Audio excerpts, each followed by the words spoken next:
하나님 아버지, 이 하루를 선물로 주셔서 감사합니다.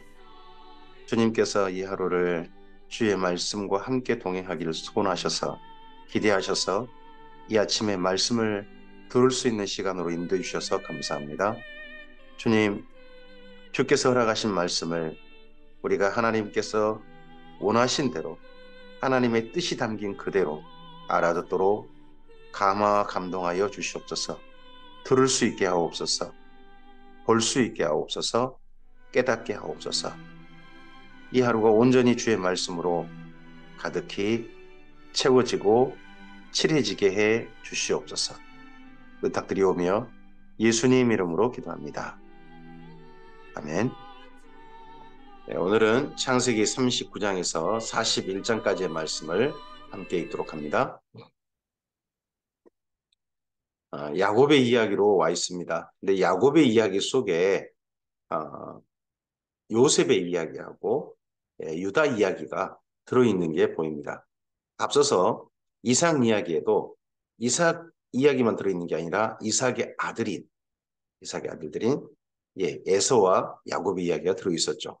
여기도 그러합니다. 창세기 39장입니다. 요셉이 이끌려 애굽에 내려가매 바로의 신하 친위대장 애굽 사람 보디발이 그를 그리로 데려간 이스마엘 사람의 손에서 요셉을 산이라.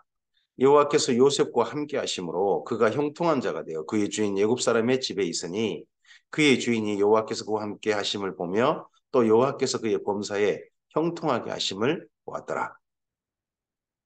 요셉이 그의 주인에게 은혜를 입어 섬김에 그가 요셉을 가정 총무로 삼고 자기의 소유를 다 그의 손에 위탁하니 그가 요셉에게 자기의 집과 그의 모든 소유물을 주관하게 한 때부터 여호와께서 요셉을 위하여 그 애굽 사람의 집에 복을 내리심으로 여호와의 복이 그의 집과 밭에 있는 모든 소유에 미친지라. 주인이 그의 모든 소유를 다 요셉의 손에 위탁하고 자기가 먹는 음식 외에는 간섭하지 아니하였더라. 요셉은 용모가 빼어나고 아름다웠더라.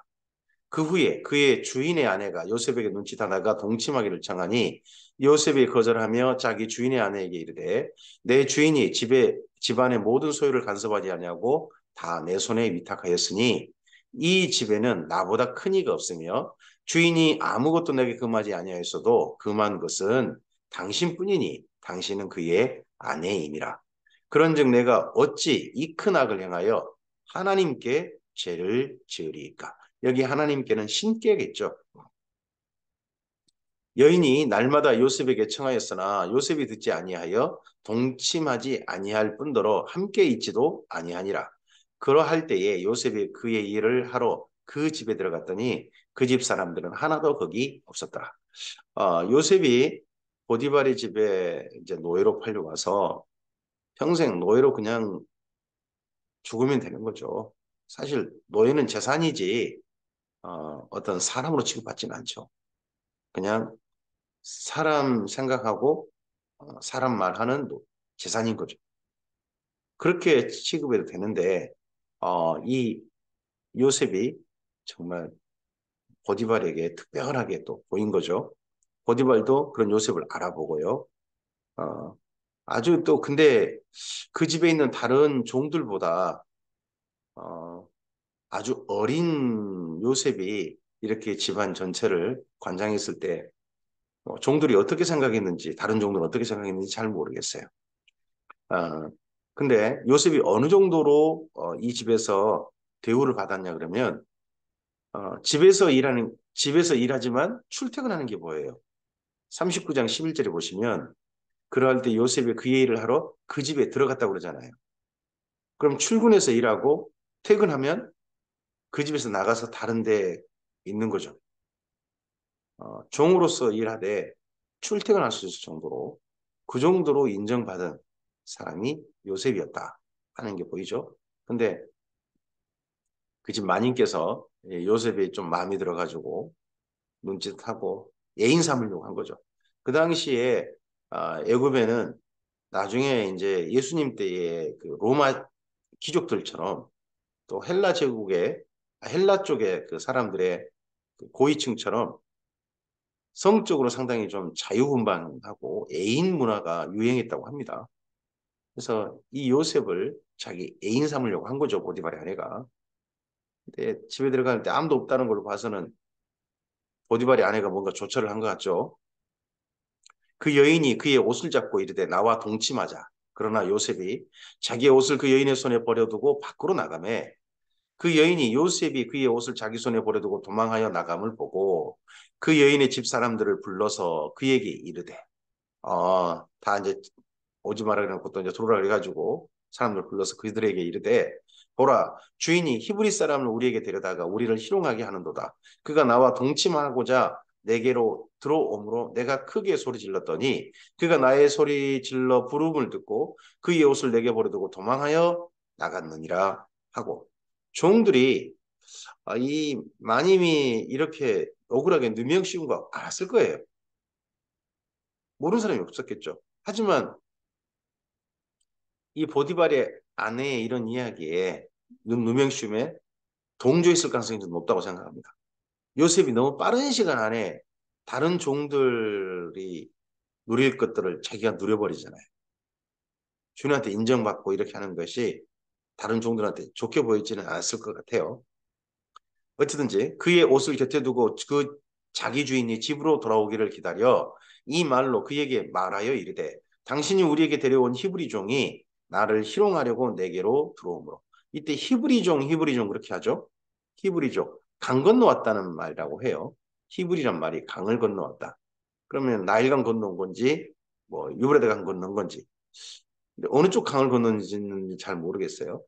근데 이건 히브리라고 하는 개념은 이제 강 건너왔다라고 하는 말도 되지만 저는 에벨의 후손, 셈의 자손 중에 에벨, 이스라엘 민족이 자기들이 에벨 온 족속의 조상이 셈이다라고 그렇게 이야기하잖아요. 그렇게 그런 걸로 봐서는 예벨의 후손, 히브리란 말이 그런 의미로 또 쓰일 가능성도 있다고 저는 생각합니다. 어쨌든지 요셉은 자기를 히브리 사람 이렇게 소개를 하니까요. 히브리종 그래서 나를 희롱하려고 내게 들어왔으면 내가 소리 질러 불렀더니 그가 그의 옷을 내게 버려두고 밖으로 도망하여 나갔나이다. 그의 주인이 자기 아내가 자기에게 이르기를 당신의 종이 내게 이같이 행하였다는 말을 듣고 심히 노한지라. 이게 자기 아내의 말만 들은 게 아니겠죠? 다른 종들도 불러서 이 말이 사실이냐 알아봤겠죠. 어쨌든지. 근데 다 종들이 이 여주인과 똑같이 말했겠죠.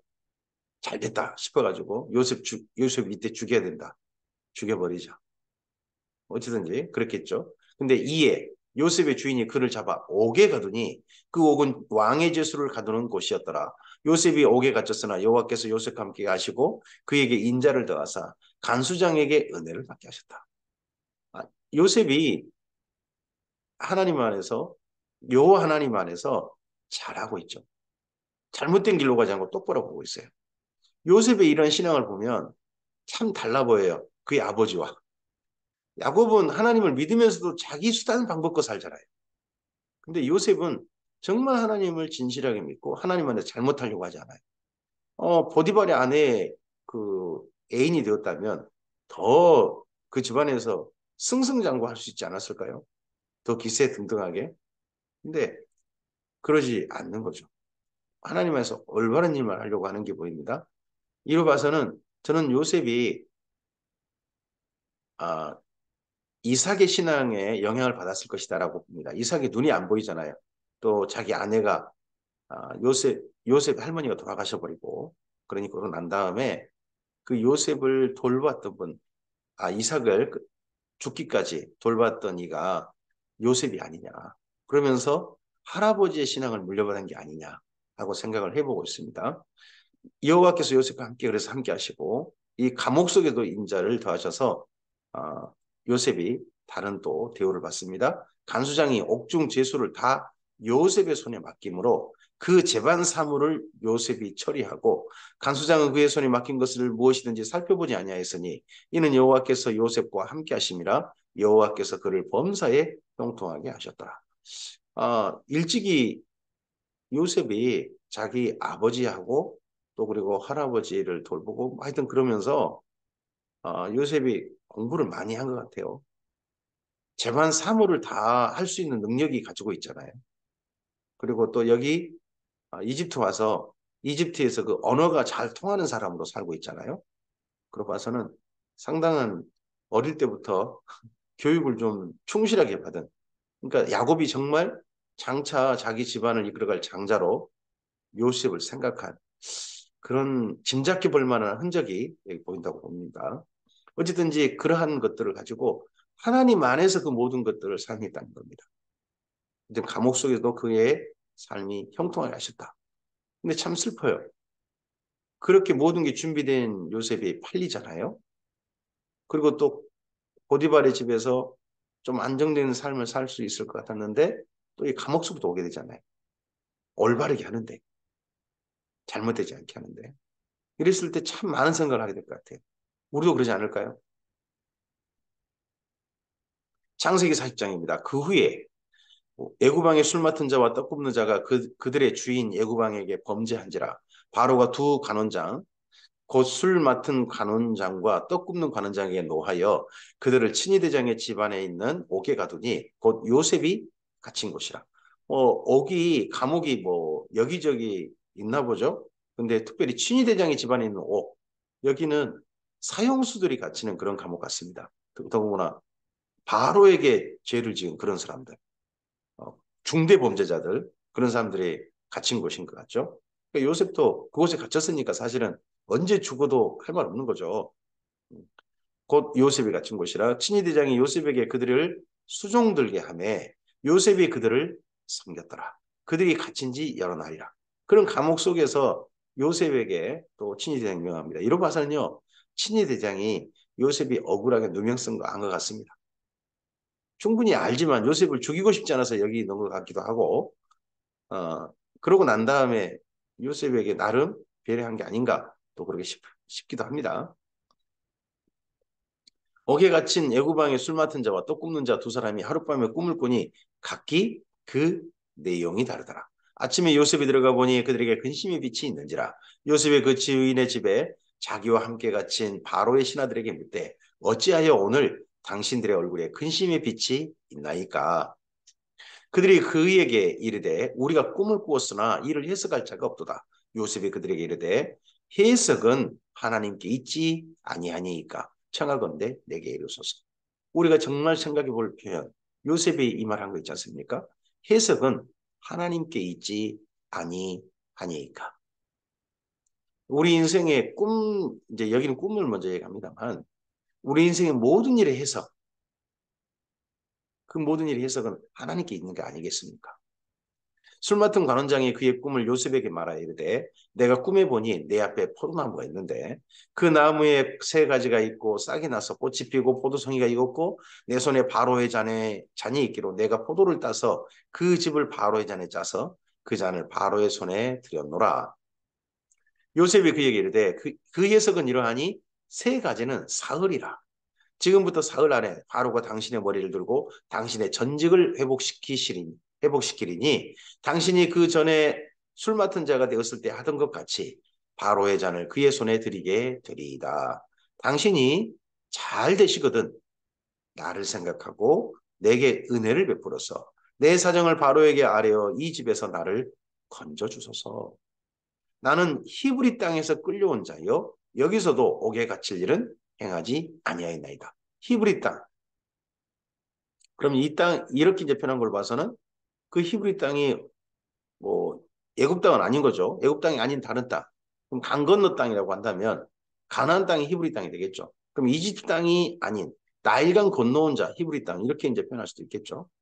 또는 에벨 족속의 땅 그렇게도 표현이 가능하지 않을까 싶습니다. 왜냐 그러면 요셉은 자기 아버지하고 할아버지로부터 그 가나안 땅을 자기들에게 주신 땅이라고 그렇게 하나님께서 우리 여호와 하나님께 주신 땅이다. 약속하셨다. 그걸 들은 사람일 테니까요. 떡 굽는 관원장이 그 해석이 좋은 것을 보고 요셉에게 이르되 내가 꿈에 보니 흰떡 세 광주리가 내 머리에 있고 맨 윗 광주리에 바로를 위하여 만든 각종 구운 음식이 있는데 새들이 내 머리에 광주리에서 그것을 먹더라. 요셉이 대답하여 이르되 그 해석은 이러하니 새 광주리는 사흘이라. 지금부터 사흘 안에 바로가 당신의 머리를 들고 당신을 나무에 달리니 새들이 당신의 고기를 뜯어 먹으리이다 하더니 죽을 것입니다. 말이죠. 제3일은 바로의 생일이라. 바로가 그의 모든 신하를 위하여 잔치를 베풀 때에 술 맡은 관원장과 떡 굽는 관원장에게 그의 신하들 중에 머리를 들게 하니라. 감옥에서 바로 앞에 무릎을 꿇게 한 거죠. 바로의 술 맡은 관원장은 전직을 회복하며 그가 잔을 바로의 손에 받들어 드렸고 떡 굽는 관원장은 매달리니 어떤 범죄한 것에 책임을 이 떡 굽는 관원장에게 주어서 매달리게 하니 요셉이 그들에게 해석함과 같이 되었으나 술 맡은 관원장이 요셉을 기억하지 못하고 그를 잊었다. 또 요셉이 세 번째 그렇게 한 사람에게 참 그의 삶이 잘 됐을 때 기억해달라고 했는데 그 사람이 잊어먹어 버렸습니다. 좋은 일을 하고 이렇게 점점 잊혀지고 할 때 참 마음이 어쩔까요? 정말 안타까울 것 같습니다. 많이 억울할 것 같습니다. 그런데도 불구하고 요셉의 삶은 흔들리지 않습니다. 한결같이 걸어갑니다. 예, 바른 길을 걸어갑니다. 이거 시편 1편에 나오는 복입니다. 길을 한결같이 바르게 가다. 그리고 잠언에 나오는 정직입니다. 잠언의 정직이는 거짓말하지 않는 게 아닙니다. 하나님 안에서 올바른 길을 올곧게 걸어가는 것. 그것이 잠언에서 말하는 정직입니다. 바로 그런 삶을 여기 요셉이 실제 살고 있었습니다. 그래서 우리가 요셉을 눈여겨봐야 되고 그러기에 요셉을 하나님께서 우리에게 소개하실 것이라고 저는 믿습니다. 창세기 41장입니다. 만 2년 후에 요셉이 잊혀져 버렸습니다. 계속해서 그 보디발의 집에 감옥 속에서 거기서 살고 있습니다. 바로가 꿈을 꾼 즉 자기가 나일 강가에 서 있는데 보니 아름답고 살진 암소가 강가에서 올라와 갈밭에서 뜯어먹고 그 뒤에 또 흉하고 파리한 다른 7 암소가 나일 강가에서 올라와 그 소와 함께 나일 강가에 서 있더니 그 흉하고 파리한 소가 그 아름답고 살진 7소를 먹은지라. 바로가 곧 깨었다가 다시 잠이 들어 꿈을 꾸니 한 줄기에 무성하고 충실한 7 이삭이 나오고 그 후에 또 가늘고 동풍에 마른 7 이삭이 나오더니 그 가는 7 이삭이 무성하고 충실한 7 이삭을 삼킨지라. 바로가 깬즉 꿈이라. 아침에 그의 마음이 번민하여 사람을 보내어 애굽의 점술가와 현인들을 모두 불러 그들에게 그의 꿈을 말하였으나 그것을 바로에게 해석하는 자가 없었더라. 바로가 이 꿈 때문에 많이 고민돼서 사람들을 불러서 해석하게 하려고 했는데 아무도 해석을 못했다고 합니다. 그러자 술 맡은 관원장이 술 맡은 관원장이 바로에게 말하여 이르되 내가 오늘 내 죄를 기억하나이다. 바로께서 종들에게 놓아사 나와 떡 굽는 관원장을 친위 대장의 집에 가두셨을 때에 나와 그가 하룻밤에 꿈을 꾼즉 각각 뜻이 있는 꿈이라.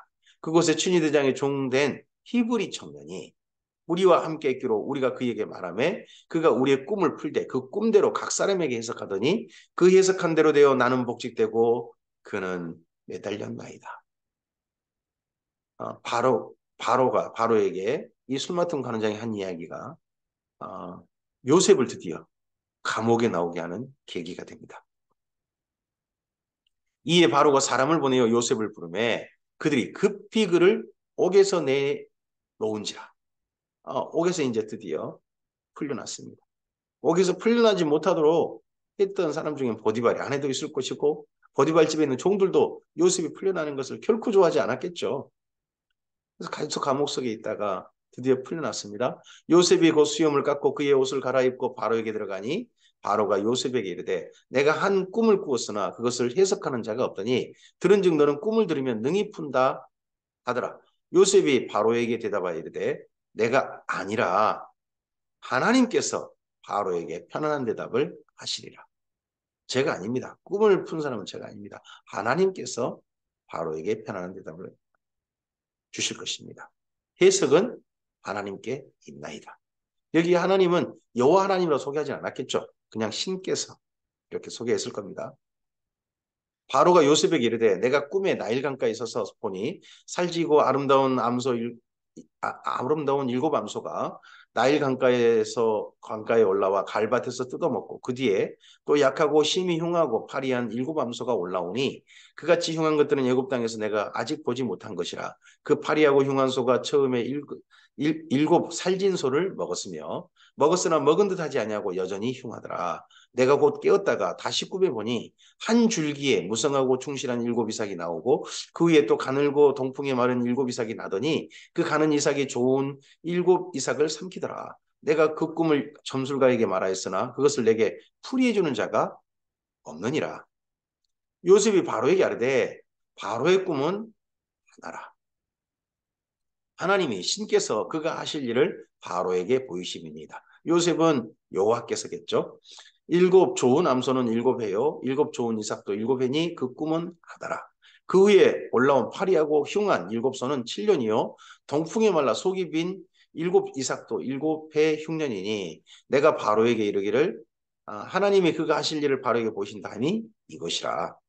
온 애굽 땅에 일곱 해 큰 풍년이 있겠고 후에 일곱 해 흉년이 들므로 애굽 땅에 있던 풍년을 다 잊어버리게 되고 이 땅이 그 기근으로 망하리니 그 후에 든 그 흉년이 너무 심하므로 이전 흉년을 이 땅에서 기억하지 못하게 되리이다. 바로께서 꿈을 두 번 겹쳐 꾸신 것은 하나님이 이 일을 정하셨습니다. 하나님이 속히 행하시리니 이제 바로께서는 명철하고 지혜 있는 사람을 택하여 애굽 땅을 다스리게 하시고 바로께서는 또 이같이 행하사 나라 안에 감독관을 두어 그 일곱 해 풍년에 애굽 땅의 5분의 1을 거두되 그들로 장차올 풍년의 모든 곡물을 거두고 그 곡물을 바로의 손에 돌려 양식을 위하여 각 성읍에 쌓아두게 하소서. 이와 같이 그 곡물을 그 땅에 저장하여 애굽 땅에 임할 일곱 해 흉년에 대비하시면 땅이 그 흉년으로 말미암아 망하지 아니하리이다. 저장소를 만들어서 7년 동안 저장해가지고 그 후에 7년 동안 사용하시면 그 흉년을 지나게 될 것인가 한다면 심지어 14년은 아니지만 적어도 7년 이상이 보관된 그런 곡식을 풀어준다는 거잖아요. 7년 이상. 와, 그 당시 이집트의 저장 기술, 곡식 저장 기술이 정말 뛰어났겠구나 하는 생각을 해볼 수 있죠. 이럴 수 있다면. 물론 뭐 3년, 한 3개월 정도 뭐 우기가 있고 그 후에는 9개월이 건조한 곳이 그곳 지중해성 기후가 있는 그곳이니까 물론 저장하는데 상당히 좀 기술이 있겠지만 그런다 할지라도 7년을 복원할 수 있다. 그 당시에. 그래서 우리가 옛사람이라고 해서 무시할 수 있는 건 아닌 것 같아요. 정말 기술이 있는. 또 실제 그런 기술이 있었으니까 이렇게 했겠죠. 바로와 그의 모든 신하가 이 일을 좋게 여긴지라 이렇게 할 수 있었다는 거 아니에요. 이집트가. 바로가 그의 신하들에게 이르되 이와 같이 하나님의 영에 감동된 사람을 우리가 어찌 찾을 수 있으리요 하고 요셉에게 이르되 하나님이 이 모든 것을 내게 보이셨으니 너와 같이 명철하고 지혜 있는 자가 없도다. 너는 내 집을 다스리라. 내 백성이 다 내 명령에 복종하리니 내가 너보다 높은 것은 내 왕자뿐이니라. 내 집을 다스리라. 바로가 예, 그 이집트가 집인 거죠. 집. 큰 집. 큰 집. 그 집이 내 집이다. 정말 할 수 있는 사람이 바로 그 집을 소유한 왕인 거죠. 음. 바로가 또 요셉에게 이르되 내가 너를 애굽 온 땅의 총리가 되게 하노라 하고 자기 인장 반지를 빼어 요셉의 목에 끼우고 그에게 세마포 옷을 입히고 목에 금사슬을 걸고 애굽 온 땅의 총리가 되게 한다. 요셉을. 이 요셉이 한 사람뿐인 총리는 아니라고 합니다. 그 대신에 이 곡물 관련된 일은 오직 요셉이 전체 관장하게 한 총리. 그런 총리인 거죠. 그런 총리로서 요셉이라고 합니다. 그 당시 이집트의 총리가 여러 명이었을 것이다 하는 쪽으로 많이 생각들을 가지고 있습니다. 그 중에서 한 사람인데 곡물 관리는 온전히 요셉이 맡은 자기에게 있는 버금 수레에 그를 태우며 무리가 그 앞에서 소리 지르기를 엎드리라 하더라. 바로가 그에게 애굽 전국을 총리로 다스리게 하였더라. 갑자기 요셉이 감옥 속에 있다가 나락으로 점점 깊은 데로 바르게 삶에도 불구하고 점점 깊은 데로 갔다가 또 자기 좋은 일 해준 사람도 자기를 잊어버리고 그러한 신세였다가 그가 애굽 전체를 다스리는 총리로 갑자기 전격 다르게 됩니다. 이러했을 때 요셉이 그만큼 준비되어 있었겠죠. 재반 사문을 다 볼 줄 알고 말도 이집트 말에 충분히 할 수 있고, 네, 그러한 모든 것들. 더더구나 그 보디발의 집에 감옥에 있으면서요. 그 시간이 허투루가 아니었을 겁니다. 그 국가의 중요한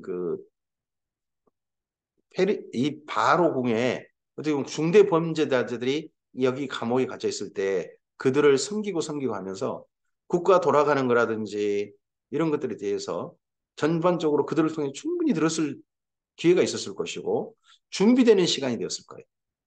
우리가 어느 곳에 꼼짝 못하고 있다 할지라도 그때가 하나님께서 주신 기회일 수도 있습니다. 다음을 위한 기회.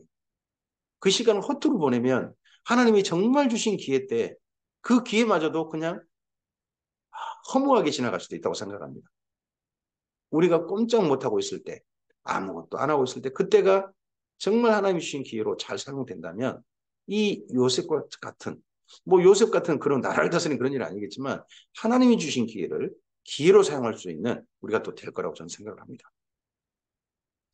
바로가 요셉에게 이르되 나는 바로라 애굽 온 땅에서 내 허락이 없이는 수족을 놀릴 자가 없으리라 하고 그가 요셉의 이름을 사브낫 바네아라 하고 또 온의 제사장 보디바라의 딸 아스낫을 그에게 주어 아내로 삼게 하였더라. 요셉이 나가 애굽 온 땅을 순찰하니라. 여기 온이란 이집트 신입니다. 이집트 신 중에서도 상당히 좀 중요하게 취급되는 신인 거죠. 그 신의 제사장, 그러면 국가 최고 권력자입니다. 권력자의 딸을 갖다가 아내로 삼겠습니다. 완전히 이집트 사람 되게 만들려고 하는 거죠. 그리고 또 그만큼 또 요셉에게 뒷배경이 있게 만들어준 거죠. 애굽 온 땅을 순찰하고 이제 요셉이 하는 일은 오직 곡물 관련된 그런 쪽 일이겠죠. 요셉이 애굽 왕 바로 앞에 설 때에 30세라. 그럼 그가 팔려와서 상당히 오랜 기간 동안 있었던 것 같은데 아, 그 시간 동안 그 감옥에 갇히고 그런 시간들을 보낸 거죠. 그가 바로 앞을 떠나 애굽 온 땅을 순찰하니 7배 풍년의 토지 소출이 심히 많은지라. 요셉이 애굽 땅에 있는 그 7년 곡물을 거두어 각 성에 저장하되 각 성읍 주위의 밭의 곡물을 그 성읍 중에 쌓아둠에 쌓아둔 곡식이 뭐 바다 모래같이 심이 많아 세기를 그쳤으니 그 수가 한이 없음이었더라. 흉년이 들기 전에 요셉에게 두 아들이 나되 곧 온의 제사장 보디베라의 딸 아스낫이 그에게서 낳은지라. 요셉이 그의 장남의 이름을 므낫세라 하였으니 하나님이 내게 내 모든 고난과 내 아버지의 온 집 일을 잊어버리게 하셨다 하며 그 억울한 일들 잊어버리게 하셨다. 차남의 이름은 에브라임이라 하였으니 하나님이 나를 내가 수고한 땅에서 번성하게 하셨다 함이었더라. 애굽 땅에 7해 풍년이 그치고 요셉의 말과 같이 7해 흉년이 들기 시작하며 각국에는 기근이 있으나 애굽 온 땅에는 먹을 것이 있더니 애굽 온 땅이 굶주림에 백성이 바로에게 부르짖어 양식을 구하는지라. 바로가 애굽 모든 백성이 이르되 요셉에게 가서 그가 너희에게 이른 대로 하라 아니라. 온 지면에 기근이 있음에 요셉이 모든 창고를 열고 애굽 백성에게 팔세, 애굽 땅에 기근이 심하며 각국 백성도 양식을 사려고 애굽으로 들어와 요셉에게 이르렀으니 기근이 온 세상에 심함이었더라. 온 세상이 심했다면 가나안 땅도 심했겠죠. 가나안 땅에 현재 누가 살고 있습니까? 야곱의 가족이 살고 있죠. 살고 있던 야곱 가족도 이 기근에 큰 타격을 받았을 것입니다.